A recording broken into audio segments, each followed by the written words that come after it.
How to use Snap Pixel. Welcome back to Let Me Help, and let's get started with this tutorial. Starting off, you need to go ahead and search for ads.snapchat.com. This is your Snap Ads Manager.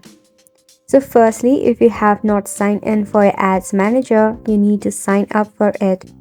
For that, you will require to enter business name, email address, and your name. Once you have successfully logged in, you can navigate to the section of your Snap Pixel. To set up your very own Snap Pixel, you need to enter your Pixel ID. To add Snap Pixel to any of your website, it is pretty simple. You have to navigate the option where it says Head, then copy the snippet of your code of any website that you require to add it on.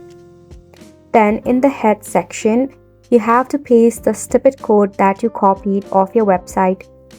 Once you do this, you'll be able to track orders and also your campaign ads, optimizing your targets, then returning on investment.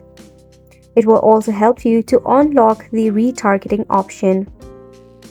Once you do this, you have the option of manual code placement or partner integration. Before, when we copied and pasted our code snippet into our website header, that was the manual code placement.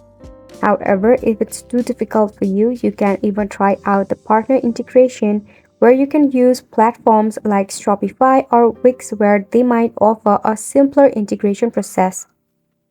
Now, how can we use our Snap Pixel? Snap Pixel will help you to measure the campaign effectiveness. It will showcase your ads as a driving desired action on your website. You can optimize your targeting by refining your audience target based on user behavior after seeing your advertisement. By this way, you'll be able to track, locate, and optimize your ad campaigns or even help you in data analysis. And that is all for the video as well. Thank you so much for tuning in.